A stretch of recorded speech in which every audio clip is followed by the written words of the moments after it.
여러분 안녕하세요. 반갑습니다. 오늘도 예배 가운데 천국의 소망과 하나님의 능력을 경험하게 되기를 바랍니다. 함께 찬양 드리겠습니다.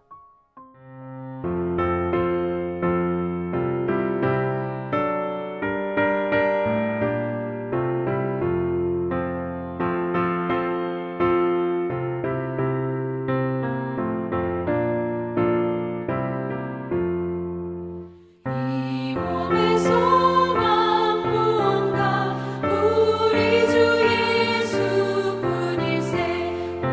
우리 주 예수밖에는 믿으리 아주 없도다. 주 나의 반석이시니 그 위에 내가 서리라. 그 위에 내가 서리라. 무섭게 바람 부는 밤 물결이 높이 설렐 때 우리 주 크신 은혜에 소망에 닿을 줄이라. 주 나의 반석이시니 그 위에 내가 서리라. 그 위에 내가 서리라. 세상에 믿던 모든 것 끊어질 그날 되어도 구주의 언약 미사와 내 소망 더욱 크리라. 주 나의 반석이시니 그 위에 내가 서리라. 그 위에 내가 서리라. 바라던 천국 올라가 하나님 앞에 배울 때 구주의 의를 입어 어여시 바로 서리라. 주 나의 반석이시니 그 위에 내가 서리라. 그 위에 내가 서리라.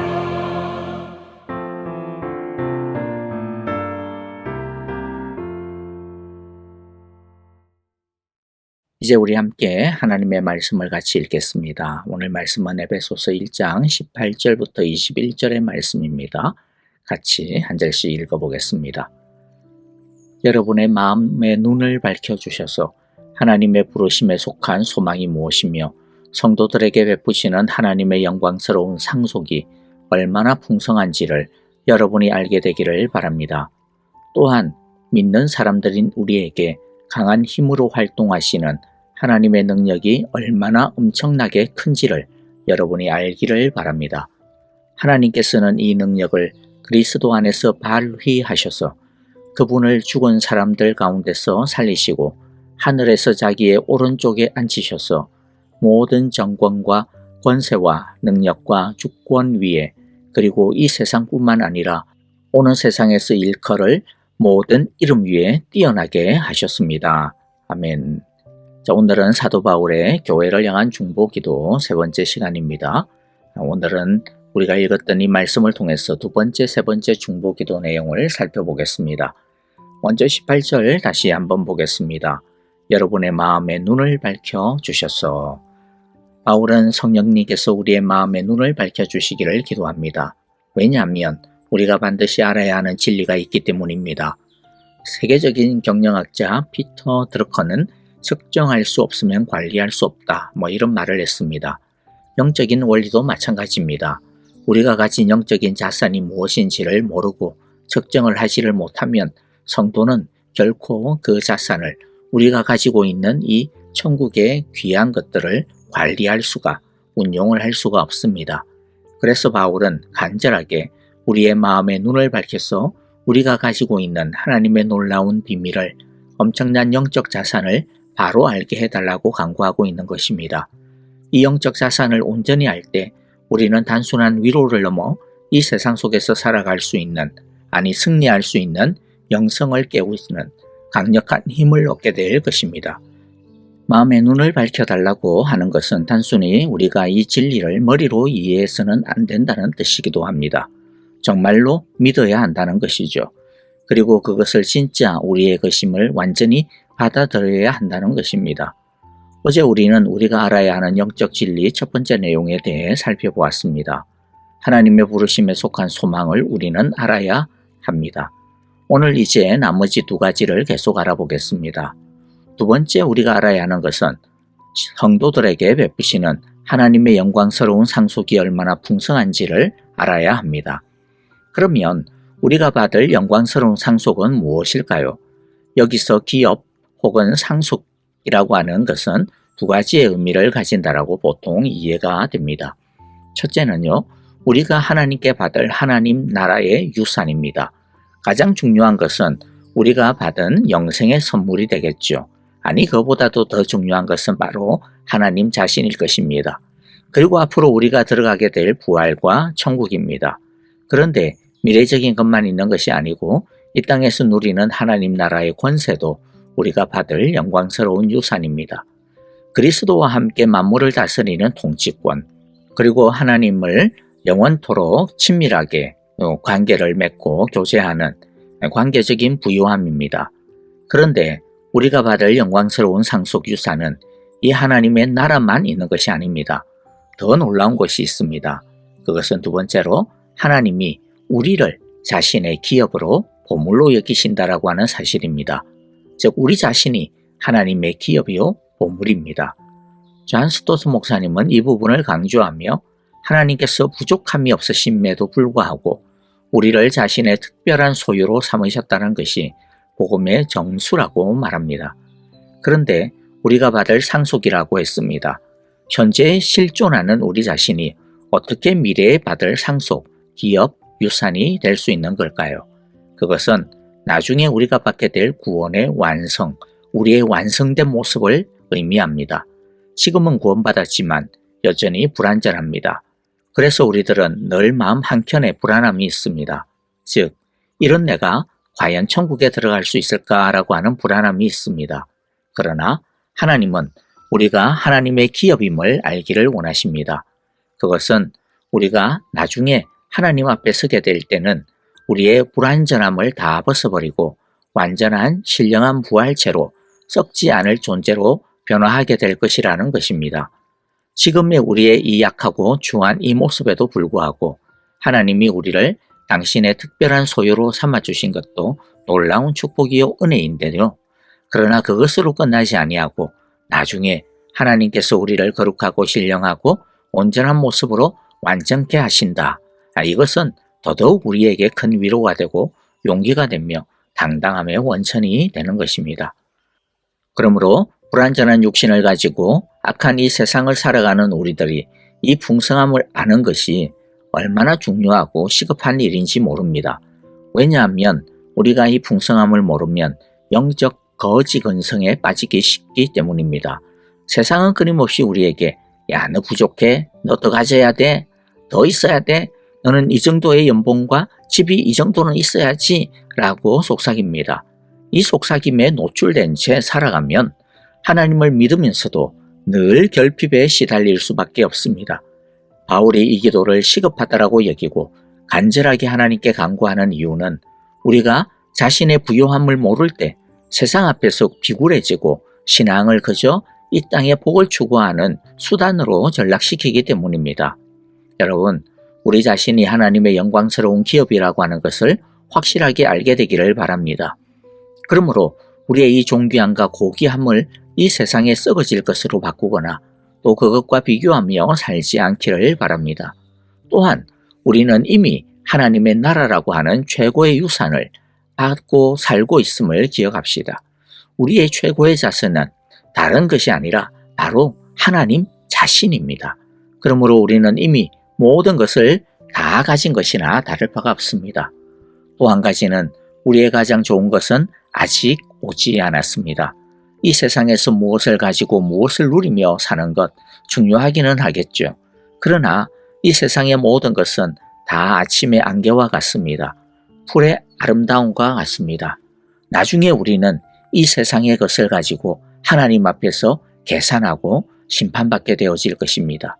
진짜 우리가 사모해야 하는 것은 우리를 기다리고 있는 천국의 영광이라고 하는 것을 우리는 잊지 말아야 할 것입니다.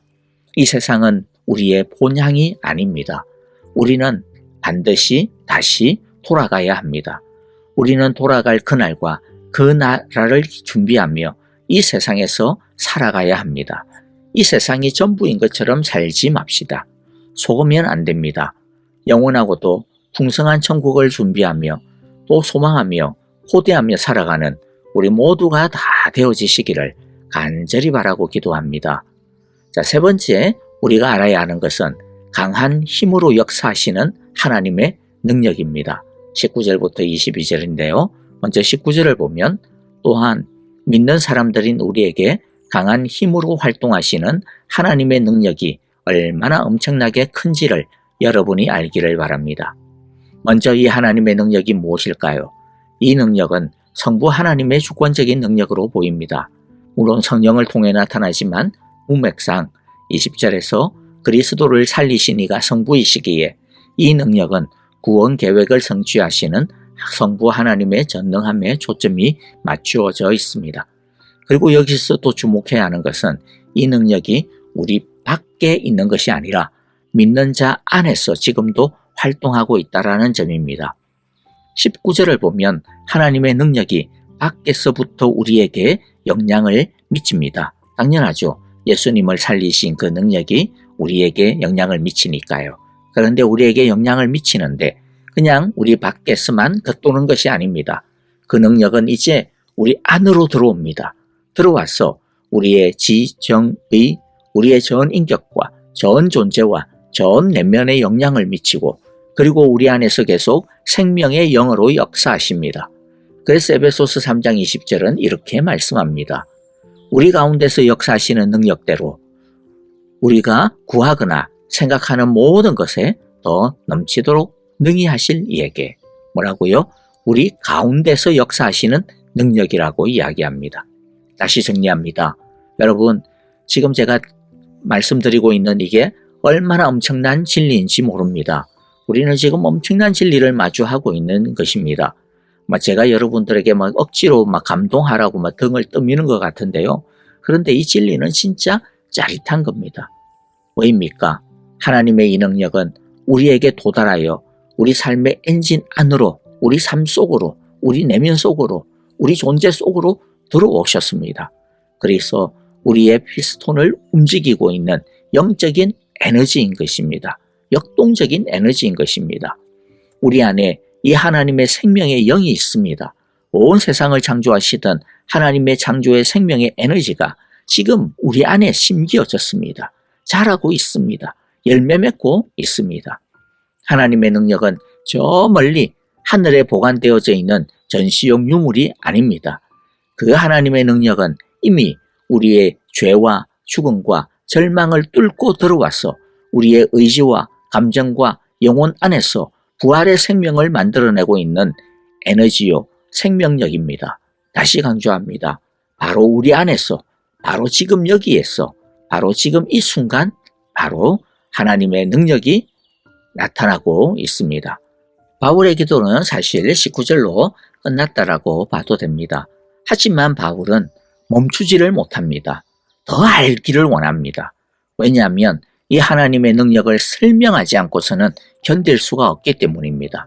이 하나님의 능력을 조금이라도 더 알려주고 싶어서 계속해서 말을 이어갑니다. 우리 안으로 들어온 이 하나님의 능력이 얼마나 엄청난 것인지, 그리고 우리 안에서 지금 역사하고 있는 이 생명의 능력이 얼마나 큰지 우리가 반드시 알아야 하기 때문입니다. 그래서 20절, 21절은요, 이 하나님의 능력에 대한 추가적인 설명입니다. 읽어보면 하나님께서는 이 능력을 그리스도 안에 발휘하셔서 그분을 죽은 사람들 가운데서 살리시고 하늘에서 자기의 오른쪽에 앉히셔서 모든 정권과 권세와 능력과 주권 위에, 그리고 이 세상뿐만 아니라 오는 세상에서 일컬을 모든 이름 위에 뛰어나게 하셨습니다. 바울은 하나님의 능력을 설명하면서 이 하나님의 능력이 예수님을 죽은 가운데서 다시 살리시고 또 하늘로 높이 올리셔서 자신의 우편에 앉히시고 또 만물을 다스리게 하셨다라고 합니다. 이것은 우리 안에서 역사하시는 하나님의 능력의 증명된 능력을 보여주는 동시에 이 능력이 어떤 것인지 예를 들어 설명하고 있는 것이죠. 즉 하나님의 능력은 부활의 능력입니다. 죄와 죽음과 사탄을 물리치신, 굴복시키신 승리의 능력입니다. 그러니까 사탄은 더 이상 두려워할 대상이 아니라는 것입니다. 죽음도 우리는 더 이상 두려워할 필요가 없다라는 것입니다. 죽음이 우리를 가둘 수 없기 때문입니다. 예수님이 부활하셨듯이 우리도 부활할 것이기 때문입니다. 죽음이 끝이 아니라 오히려 영혼을 시작하는, 열어젖히는 시작점이요 문이라는 것이죠. 죄가 우리를 주장할 수 없습니다. 죄값이 이미 청산되었기 때문에, 모두 다 청산되었기 때문입니다. 우리에게 이 하나님의 능력이 주어졌을 뿐만 아니라 우리에게는 이 부활의 능력이 있습니다. 또 하나님의 능력은 예수님을 높이셨을 뿐만 아니라 만물을 통치하게 하시는 능력입니다. 즉, 이 세상이 아무리 대단하다 할지라도 모두 다 예수님의 다스림 안에, 그 발 아래에 있다라는 것이죠. 이것을 믿음의 삶과 연결을 시키면 엄청나게 놀라운 결론이 나옵니다. 그리스도가 만물 위에 계시고 우리는 그 그리스도와 연합되어 있습니다. 우리는 그 예수님과 하나가 되어져 있습니다. 그리고 세상의 그 어떤 권세나 문제도 다 누구 발 아래에 있어요? 그리스도의 발 아래에 있죠. 그러면 사실 누구 발 아래에 있는 거나 마찬가지입니까? 즉 예수님 안에 있는 우리의 발 아래에 있다라고 하는 것입니다. 그러므로 여러분, 우리는 이 하나님의 능력으로 구원을 받았고 새 사람이 되었고 새 영과 새 마음을 얻었습니다. 그리고 우리 안에 이 하나님의 능력이 있음을 믿으시기 바랍니다. 혹시라도 우리를 짓누르는 문제가 어떤 게 있습니까? 질병의 문제, 재정적인 문제, 또는 아니면 자녀의 문제, 또는 아니면 미래에 대한 문제, 여러 가지가 있겠죠. 문제가 없는 사람이 어디 있겠습니까? 그렇기 때문에 걱정이 없는 사람도 없죠. 하지만 여러분, 우리가 알아야 되는 게 뭡니까? 오늘 말씀을 통해 그 문제들은 하나님의 능력보다 작다라는 것이죠. 그 문제들은 그리스도의 발 아래 이미 복종되어져 있다. 예수님이 그 문제들을 이미 밟고 계시다라고 하는 것입니다. 부활의 능력을 믿는다라고 하는 것, 예수님의 다스림을 믿는다라고 하는 것은 단순히 기적을 바라는 것이 아닙니다. 이미 승리하신 주님이 내 안에 계시기에 나는 이 상황을 다스리고 있다. 나는 이미 주님과 함께 이 문제를, 나의 이 상황을 다스리고 있다라고 하는 것입니다. 나는 이 상황에 패배할 수 없다라고 하는 승리의 확신인 것이죠. 그러므로 우리 모두 이 하나님의 능력을 바로 알므로써 부활의 능력으로 살아갈 수 있는 우리 모두가 다 되어지시기를, 그 승리의 자신감과 배짱으로 살아가는 우리 모두가 다 되어지시기를 간절히 기도하고 축복합니다. 아멘. 자, 오늘 우리에게 주신 귀한 두 가지의 말씀 우리 마음에 새기면서 우리 함께 기도하도록 하겠습니다. 하나님, 우리가 가지고 있는 이 소망의 풍성함을 알게 하여 주옵소서. 세상만 보지 말게 하시고 주님, 천국을 바라보고 천국을 준비하며 살게 하옵소서. 하나님을 바라보게 하옵소서라고 우리 함께 기도하고요.